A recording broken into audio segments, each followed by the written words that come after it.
जय हिंद। आप में से बहुत लोग G4, G6, G7, G10, G11, G20 या D10 जैसे टेक्निकल टर्म सुने होंगे और सुने होंगे कि मोदी जी G20 के बैठक में भाग ले रहे हैं, G7 के बैठक में भाग ले रहे हैं।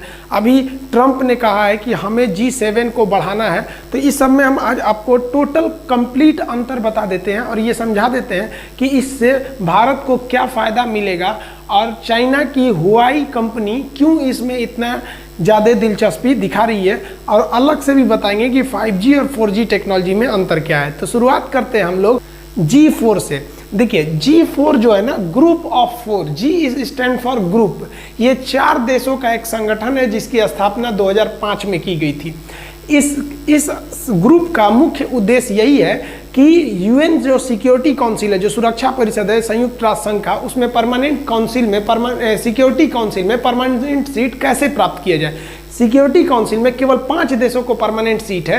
आप मैप के हिसाब से देखिएगा कि वो 5 देश कौन कौन से हैं, तो आपको आराम से समझ में आ जाएगा। इधर से आपका यूएसए हो जाएगा, 5 देश में यूएसए, और यूरोप में से 2 ठो के लीजिए, यहाँ पे ब्रिटेन और यहाँ पे फ्रांस। तो ऊपर में ब्रिटेन और इधर में फ्रांस। इधर 2 ठो को ले लीजिए, रसिया और चाइना। टोटल हो गए से कितने? 5। एक उधर, 2 बीच में, 2 इस साइड।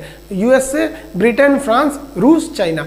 इन्हीं के पास परमानेंट सीट है और इन्हें किसी भी प्रस्ताव को रोकने की एक शक्ति है जिसे कहते हैं वीटो पावर। अब ये 1945 में जब यूएन बना था तो इन्हीं 5 लोगों के पास था। अब इंडिया और 4 देशों के ग्रुप ने ये डिसाइड किया कि भैया केवल इन्हीं 5 के पास नहीं रहेगा, अब हम 4 को भी चाहिए। अब वो 4 कौन कौन से हैं उसके बारे में समझिए। उन्हीं के ग्रुप को हम क्या कहते हैं? G4, जिसमें एक है आपका इंडिया। इंडिया कहता है कि भैया हमको भी चाहिए सिक्योरिटी काउंसिल में परमानेंट सीट। इधर में है जापान, इंडिया के बाद इधर हो गया जापान। अब यूरोप में देखेंगे तो यूरोप में है आपका जर्मनी। जर्मनी कहता है कि हमको भी परमानेंट सीट चाहिए सिक्योरिटी काउंसिल में। अब यहाँ पर आपका ब्राज़ील है, ब्राज़ील भी कहता है कि भैया हमको भी चाहिए। तो ये 4 जो देश हैं, इन देशों का एक ही मांग है कि हमको अस्थायी सदस्यता चाहिए सिक्योरिटी काउंसिल में। इन्हें हम बोलते हैं G4। आप समझ गए होंगे G4। अब हम समझते हैं नेक्स्ट G6 के बारे में। ध्यान से समझिए, G6 की स्थापना जो की गई थी 1975 में की गई थी। ये G6 कैसे देशों का संगठन है? तो ये ग्रुप में याद रखिएगा 2 चीज़। पहला कि इन देशों की पास इंडस्ट्रियल क्षमता बहुत ज़्यादा है, ये बहुत ज़्यादा औद्योगिक देश है और इनकी जो इकोनॉमी है ना, एकदम एडवांस इकोनॉमी है, बहुत ज़्यादा ये डेवलप कंट्री है। तो अति विकसित देशों के 6 समूह की स्थापना की गई थी 1975 में, जिसका नाम दिया गया G6। अब इसमें कौन कौन से देश थे ध्यान से देखिए। इधर हो जाएगा आपका यूएसए, और यूरोप से 4 देश का ही नाम याद रखिएगा जो हमेशा आएंगे। एक हो जाएगा आपका ब्रिटेन, ब्रिटेन के नीचे हो जाएगा जर्मनी, फ्रांस और इधर इटली। ये 4 देश यूरोप में हमेशा याद रखिएगा। याद करने का तरीका भी है, आप इन्हीं 4 के बारे में ज़्यादा पढ़े होंगे। ब्रिटेन की महारानी विक्टोरिया पढ़े होंगे, जर्मनी का हिटलर पढ़े होंगे, फ्रांस का नेपोलियन पढ़े होंगे, इटली का डोमिटो मुसोलिनी पढ़े होंगे। ये बड़े बड़े लीडर थे इटली के। हालांकि इटली में तो बहुत सारे लीडर हुए हैं, लेकिन यही 2 लोग, यही मुसोलिनी काफ़ी फेमस है। तो ये इधर हो गया आपका 4 और एक ये 5, और इस साइड में ले लिया गया था जापान को। तो कितने हो गए? 6। कितने हो गए? 6। अभी हम 6 याद करा देंगे। अभी आगे समझिए, इन 6 के बाद इसमें कनाडा को शामिल कर दिया गया। तो बताइए, जब G6 में 6 थे, आप कनाडा को शामिल कर दीजिएगा तो G6 क्या बन जाएगा? G7 बन जाएगा। कनाडा भी बहुत डेवलप कंट्री है, उसकी भी इकोनॉमी बहुत तेजी से बढ़ती है। तो वो G6 क्या बन गया? G7 बन गया कनाडा को लेने के बाद। तो यहाँ कनाडा शामिल हो गया। अब कालांतर में इसी में रूस को भी शामिल कर दिया गया। रूस को शामिल किया गया तो ये G6 से तो 7 बना ही था, अब क्या बन गया? G8। किसके शामिल करने के बाद? तो रसिया के सामने शामिल करने के बाद ये बन गया G8। लेकिन 2014 में रसिया ने क्रीमिया, यूक्रेन का एक राज्य है क्रीमिया पर आक्रमण करके उसे वापस ले लिया। ये क्रीमिया संकट अलग है, हालांकि क्रीमिया रूस का ही था जो बाद में उसने यूक्रेन को दिया था, तो यूक्रेन से उसने वापस ले लिया। इस वजह से G8 में तो आप देखेंगे यूरोप वालों का ज़्यादा दबदबा है, और कनाडा और यूएसए इनकी भी विचारधारा यूरोप के लोग की तरह है। ये सब लोग मिलकर वापस हटा दिए किसको? रसिया को इसमें से निकाल दिए। तो G8 वापस क्या बन गया? G7, जो आज भी किस रूप में है? G7 के रूप में ही है। तो अब हम समझते हैं G7 में कितने सदस्य। अब बताइए, क्या अब रसिया है? अब G7 में रसिया नहीं है और रसिया को आने भी नहीं देंगे लोग। रसिया को वापस G7 में आने का काफ़ी लोग विरोध करते हैं लोग। अब इसमें कौन कौन से देखिए ध्यान से, इधर से 2 ठो को याद रखिएगा आपको, कनाडा और USA, ये 2 हो गया। इधर यूरोप में से 4 ठो, ब्रिटेन, जर्मनी, फ्रांस, इटली, 2 इधर 4 इधर, 2 4 6, और इधर जापान। अमेरिका जिधर जाएगा जापान उधर ही जाएगा, क्योंकि जब अमेरिका ने परमाणु बम फेंका था जापान पर तो जापान से एक संधि भी करा लिया था कि जापान अपनी सेना कभी नहीं रखेगा, बदले में जापान की रक्षा आजीवन अमेरिका करेगा। तो जिधर अमेरिका गया उधर जापान। तो टोटल कितने हो गए? G7 हो गए। तो आप G4 देख लिए, G4 के बाद आप G6, G7, G8, वापस G7 कैसे बन गया, ये इसकी कहानी आप समझ गए। तो अब हम लोग देखते हैं कि कैसे G10 बनेगा या G11 बनेगा। आप इसको एक फोटो लेना चाहते हैं तो ले सकते हैं, नहीं तो आप एक नोट्स में लिख सकते हैं, तो छोटा सा चीज़ है। अब हम डोनाल्ड ट्रंप की बात को समझते हैं, उनका क्या कहना है। डोनाल्ड ट्रंप देख रहे हैं कि विश्व में किस तरह से चाइना का एक दबदबा बनते जा रहा है, इसलिए ये कह रहे हैं कि जो G7 है उसको और बढ़ाना चाहिए। इसमें वो 4 देशों का नाम ले रहे हैं। देखिए, कनाडा तो पहले से था, USA पहले से था, और इधर 4 देश अलग थे, ब्रिटेन, जर्मनी, फ्रांस, इटली, और यहाँ पे आपका जापान।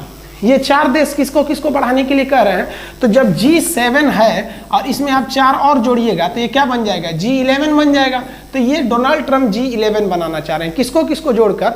तो एक यहाँ से वो इंडिया जोड़ लेंगे, और यहाँ से वो कह रहे हैं साउथ कोरिया को जोड़ने से, तो इंडिया और साउथ कोरिया, और कह रहे हैं कि रसिया को भी जोड़ लीजिए और ऑस्ट्रेलिया को भी। तो 7 पहले से था, 4 और जोड़ लेंगे तो कितना हो जाएगा? G11 हो जाएगा। तो G11 में कितने को जोड़ने की बात की जा रही है? 4 एक्स्ट्रा की। अब किसी को भी इंडिया के जुड़ने पर कोई आपत्ति नहीं है, और ना ही साउथ कोरिया के जुड़ने पर, और ना ही ऑस्ट्रेलिया के जुड़ने पर। इनको सबसे ज़्यादा यूरोप वालों को आपत्ति है रसिया से जुड़ने पर। यूरोप वालों का कहना है कि भैया रसिया को हम जुड़ने नहीं देंगे, क्योंकि रसिया ने हमला करके यूरोप का क्रीमिया हड़प लिया, हम इसको जुड़ने नहीं देंगे। दूसरा, यूरोप के लोग ये भी आरोप लगाते हैं कि रूस जो है इन पर साइबर अटैक करते रहता है, और कनाडा भी कहता है कि भैया ये जासूसी बहुत ज़्यादा करते हैं, हम इनको अपने ग्रुप में नहीं रखेंगे, क्योंकि यदि इनको हम अपने ग्रुप में रख लेते हैं तो हम इन पर किसी भी प्रकार का प्रतिबंध नहीं लगा पाएंगे, बल्कि उल्टा छूट देंगे। तो ये उस छूट का फायदा उठाकर और जासूसी करने लगेंगे। इससे इंडिया को थोड़ा सा लॉस होगा। क्यों? अगर G7 से G11 बनता तो उसमें इंडिया भी है और रसिया भी है। तो अभी रसिया आने वाला नहीं है, दूर दूर तक उम्मीद नहीं है। तो अकेले किसको जाना पड़ेगा? इंडिया को जाना पड़ेगा। तो जो G7 है, तो G7 क्या बन जाएगा? G10 बन जाएगा। रसिया शामिल नहीं हो पाएगा तो क्या बन जाएगा? G10। अगर रसिया शामिल रहता तो इंडिया की जैसी फॉरेन पॉलिसी है, रसिया की भी वैसी ही रह जाएगी। अब अगर भारत अकेले G10 में शामिल होता है और ये लोग रसिया पे कोई प्रतिबंध लगाते हैं तो भारत के सामने मजबूरी हो जाएगी, या तो G10 से हटिए या तो रूस पे प्रतिबंध झेलिए। तो ये अभी एक आगे का सिनेरियो क्या होगा इसकी कोई गारंटी नहीं है। लेकिन अगले साल जो 2021 में G7 की जो बैठक होगी वो ब्रिटेन में होगी, जो 2020 में इस साल जो बैठक होगी वो अमेरिका में होगी, और अगले साल जो बैठक होगी वो ब्रिटेन में होगी। ब्रिटेन में ऐसा माना जा रहा है कि अगले साल के बैठक में G7 जो है वो G10 का रूप ले लेगा, जिसमें अलग से जो 3 देश होंगे वो इंडिया, दक्षिण कोरिया और ऑस्ट्रेलिया भी शामिल हो जाएंगे। अब D10 क्या है? D मतलब होता है डेमोक्रेटिव, मतलब जहां चुनाव होता है डेमोक्रेटिव। इंग्लैंड के प्रधानमंत्री ने कहा है कि हमको एक अलग ग्रुप बनाना चाहिए जिसका नाम होना चाहिए D10। तो D10 कुछ अलग नहीं है, समझिए D10 क्या है। G7 को एक्सपेंड करके 2021 में G10 का रूप दे दिया जाएगा। जो ब्रिटेन के प्रधानमंत्री हैं वो कह रहे हैं कि इसी G10 के देशों का एक अलग से समूह बना देंगे जिसका नाम रहेगा D10, डेमोक्रेटिव 10। जब हम G10 की बैठक करेंगे तो उसमें हम बात करेंगे कि हमारा विकास कैसे होगा, अर्थव्यवस्था कैसे चलेगी।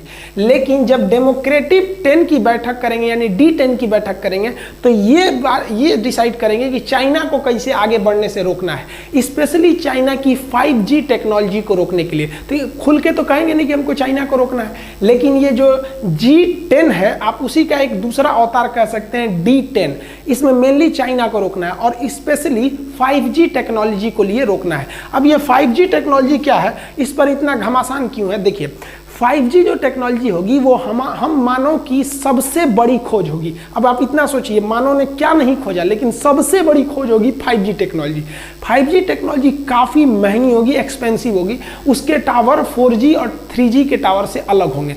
4G, 2G, 3G, 5G, 2G spectrum, 3G spectrum क्या होता है, इस पर हम एक सेपरेट वीडियो बनाएंगे।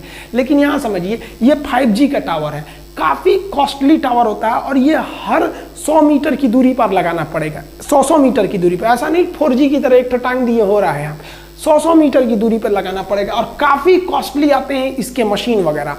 इतना ज़्यादा होगा कि हर मानव पर नज़र रख सकते हैं, एक एक इंच अगर 5G टेक्नोलॉजी आ गया तो। अब ये 5G टेक्नोलॉजी जो है वो दुनिया में केवल 3 कंपनी बना रही हैं, नोकिया, इरिक्सन। नोकिया भी बनाती है, दूसरी इरिक्सन कंपनी बनाती है। ये दोनों यूरोपीय कंपनी जो है काफ़ी महंगे प्रोडक्ट्स बनाते हैं। इनके जो टावर के जो लगने, मान लीजिए इंडिया में खंभा बना सकते हैं आप, जो उसके इक्विपमेंट है, मशीनें हैं, वो आप या तो आप खरीदिए नोकिया से या खरीदिए इरिक्सन से, नहीं तो सस्ता खरीदना है तो हुआई से खरीदिए। अब हुआवे जो कंपनी है वो चाइना की है और ये चाइना की हुआवे कंपनी 5G टेक्नोलॉजी में अभी नोकिया से भी आगे है, इरिक्सन से भी आगे है और उनसे काफ़ी सस्ता भी है। तो पूरी दुनिया किसके पीछे भाग रही है? हुआवे के पीछे। अब 5G की समस्या क्या है? 5G इतना एक्यूरेट डाटा रखता है किसी भी चीज़ का। जैसे मान लीजिए कि मेरा ये मोबाइल है, ये मोबाइल अभी 4G है, अगर हम ये तो 5G सपोर्ट ही नहीं करेगा। जब 5G आ जाएगा तो हम इस मोबाइल को अगर इतना भी हिला दिए ना, तो 5G के मदद से हम ये पता कर सकते हैं कि किस डायरेक्शन में कितना सेंटीमीटर ये मोबाइल घसका हुआ है, कितना ऊंचा है, A to Z बता सकते हैं। अब आप ऐसे बताइए कि 5G टेक्नोलॉजी इतना आगे है कि 5G टेक्नोलॉजी से अगर आप अपनी कार में 5G लगा दीजिएगा और कह दीजिएगा कि हमको स्टेशन छोड़ दो, तो स्टेशन छोड़ देगा बिना ड्राइवर का।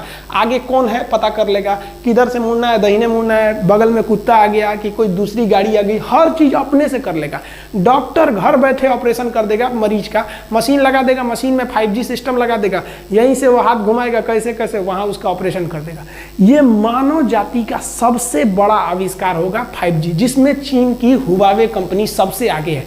लेकिन इस 5G के द्वारा अगर आप किसी की जासूसी करना चाहते हैं तो एकदम आराम से जासूसी कर सकते हैं। वो कहाँ है, कितने फ्लोर पर बैठा है, सड़क पर कितनी दूरी पर है, किस खंभे को पार कर गया, मतलब उसके एक एक इंच की आप निगरानी रख सकते हैं। अब अमेरिका डरा हुआ है कि अगर हमारी मजबूरी है कि भैया यही हुआवे की खरीदिए क्योंकि हमें सस्ता चाहिए और एडवांस चाहिए, तो यही सबसे आगे है, और नहीं तो फिर महंगा खरीदना है तो नोकिया का खरीदिए। ये सब इक्विपमेंट ये जो है अब इतना सस्ता है ये कि इसका हम लोग टक्कर भी नहीं दे सकते। अब यहाँ इसी 5G को रोकने के लिए, हुआवे को रोकने के लिए जो ब्रिटेन है वो बनाना चाह रहा है डेमोक्रेटिक 10 यानी D10। आप समझ रहे हैं, D10 जो है वो G10 का ही राजनीतिक संगठन है, जबकि G10 जो है वो इकोनॉमी को देखेगा, और D दिल्ली वाला D डेमोक्रेटिक D वो राजनीतिक संगठन को देखेगा। तो वो हुआवे को रोकना चाह रहा है। हम मजबूरी में इंडिया वाले हुआवे को नहीं रोक सकते हैं। क्यों? क्योंकि हमारी BSNL तो अपने डूब गई। इंडिया में 3 कंपनी अभी रन कर रही है, जियो, इसी से एक उम्मीद है, नहीं तो एयरटेल के पास इतना पैसा ही नहीं है अभी, तो वो पूरी ऑल ओवर इंडिया में अच्छा से 4G ही नहीं दे पा रही है। वोडाफोन लंगड़ा हो गया, उसको बैसाखी पे लेके चल रहा है आइडिया, तो एक और आइडिया एक और वोडाफोन दोनों बेचारे एक पैर से चल रहे हैं, तो आइडिया वोडाफोन एक हो गए हैं। और एयरटेल का भी हालत ठीक नहीं है, तो आइडिया वोडाफोन को साइड कर दीजिए, एयरटेल को भी साइड कीजिए। एक उम्मीद हम ये कह सकते हैं कि भारत में 5G को लाने में जियो काफ़ी मदद करेगा, क्योंकि रिलायंस के पास पैसा बहुत है। इससे फायदा क्या होगा, पूरी यूरोप की कंट्री, जितने भी आप यूरोपीय कंट्री को देखेंगे, ये यूरोपीय कंट्रीज पूरी तरह से डरे हैं सब चाइना से, क्योंकि चाइना इनको टक्कर देना चाह रहा है। अब ये क्या चाहते हैं कि हमको भैया हर हाल में 5G भी चाहिए और चाइना का चाहिए भी नहीं, तो सस्ता कैसे कीजिएगा। इसमें सबसे महत्वपूर्ण फायदा होगा भारत को। अगर भारत इन यूरोपीय कंट्रीज को और इन अमेरिकन कंट्री को ये समझाने में कामयाब हो गया कि अभी कोरोना पेंडेमिक है, अभी भाड़ में गया 5G, अभी 1-1.5 साल रुकिए ना आप लोग, और भारत इसी 1-1.5 साल में अपने लेबर लॉ में, हम एक वीडियो बनाए थे जिसमें लेबर लॉ के बारे में बताए थे, लेबर लॉ को संशोधन करके जो भी इरिक्सन कंपनी और नोकिया कंपनी है उन्हें भारत में बुलाना चाहिए, क्योंकि भारत में लेबर बहुत सस्ते होते हैं, सामानें काफ़ी सस्ती होती हैं, जिस वजह से किसी भी चीज़ का प्रोडक्शन बहुत कम होगा। और आप विश्वास कीजिए कि अगर इरिक्सन या फिर नोकिया अपना जो 5G बनाने वाली मशीनें, केबल, टावर, एपी मोड, ये सब बनाने के लिए जो प्लांट यूरोप में डाली हैं, अगर वही प्लांट अगर वो इंडिया में डाल देती हैं तो उनका जो सामान है वो चाइना के हुआवे कंपनी के सामान के बराबर हो जाएगा। इस वजह से चाइना की कमर टूट जाएगी। तो भारत सरकार को भी नींद से जगना चाहिए और उसको ये कहना चाहिए कि भैया 5G टेक्नोलॉजी का जो प्रोडक्शन सेंटर है आप इंडिया के बेंगलोर में खोलिए, क्योंकि बेंगलोर में पहले से आईटी कंपनी है, सिलिकॉन वैली बोला जाता है बेंगलोर को। और अगर एक बार ये प्लांट यहाँ आ गए तो विश्वास मानिए 2021 के लास्ट तक पूरी दुनिया में, हम पूरे ग्लोब की बात कर रहे हैं, इस पूरी दुनिया में अगर किसी को भी 5G की जरूरत होगी तो वो इंडिया से ही एक्सपोर्ट करेगा, यहीं से वो मंगाना पड़ेगा, इंडिया को ही भेजेगा। और भारत को भी बहुत ज़्यादा इससे रेवेन्यू मिलेगी, वो कंपनी अपना प्रोडक्शन के से जो प्रॉफिट होगा वो ले जाएंगी, भारत सरकार को टैक्स मिलेगा, रोजगार मिलेगा। तो हम तो ये भारत सरकार से भी कहना चाहेंगे कि वो इस पर विशेष ध्यान दे। 2G 3G ये सब भाड़ में गया, अभी नया टेक्नोलॉजी है इसमें हाथ बढ़ाइए। देखिए इंटरनेट के ज़माने में क्या होता है कि आप तेज भागिए धीमा भागिए ये मतलब नहीं है, आप पहले भागिए, एकदम स्टार्ट कीजिए। जैसे देखिए जो फेसबुक पे बहुत पहले से जुड़े थे उनके बहुत सारे फ्रेंड्स हैं, फॉलोवर्स हैं। जैसे यूट्यूब पर आप देखेंगे पुराने यूट्यूबर्स के कुछ देखिएगा, वो अगर अच्छा नहीं भी है ना फिर भी उनके पास काफ़ी ज़्यादा मेंबर है, और जो काफ़ी अच्छे हैं बाद में आए हैं उनके पास उतने मेंबर्स नहीं हैं। रीजन क्या है कि बाद में आने से कंपटीशन बहुत ज़्यादा होता है। तो इस समय भारत को पूरा ओपन ओशियन मिला हुआ है, डुबकी लगाओ भैया, सबसे पहले यहाँ प्लांट मारो। अब पूरी दुनिया अभी कोरोना पे ध्यान दिए, आप इधर फोकस मारिए और पूरी तरह से 5G प्रोडक्शन का इंडिया को हब बना दीजिए, इसको हब एकदम। तो आप 5G टेक्नोलॉजी समझे, आप 5G को 4G को आप G4 में मत सोच लीजिएगा। G4 मतलब होता है ग्रुप और 5G होता है वो एक जनरेशन को दिखाता है, उस पर हम एक सेपरेट वीडियो बनाएंगे। तो आप G4 समझ गए, G6 समझ गए, 7 समझ गए, 8 समझ गए, G10 भी समझ गए और D10 भी समझ गए। अब G20 क्या होता है इसके बारे में समझते हैं। G20 क्या होता है, देखिए D10 हम समझा दिए थे, ये D10 क्या है, G7 प्लस ये 3 कंट्रीज को जोड़ देंगे तो डेमोक्रेटिक 10 बन जाएगा। अब G20 क्या होता है, G20 20 देशों का एक संगठन है, ये 20 बड़े बड़े इकोनॉमी के देश आते हैं। आप जो भी देश जानते होंगे बड़े बड़े देश उसमें G20 में आते हैं सब, इसमें इंडिया भी है, ऑस्ट्रेलिया भी है, अमेरिका, ब्रिटेन, ये सब तो G7 वाले ही हैं सब। इसमें इन लोग का अपना एक आर्थिक यानी इकोनॉमिकल डेवलपमेंट के लिए एक बैठक होती है जिसे हम क्या कहते हैं, G20 कहते हैं।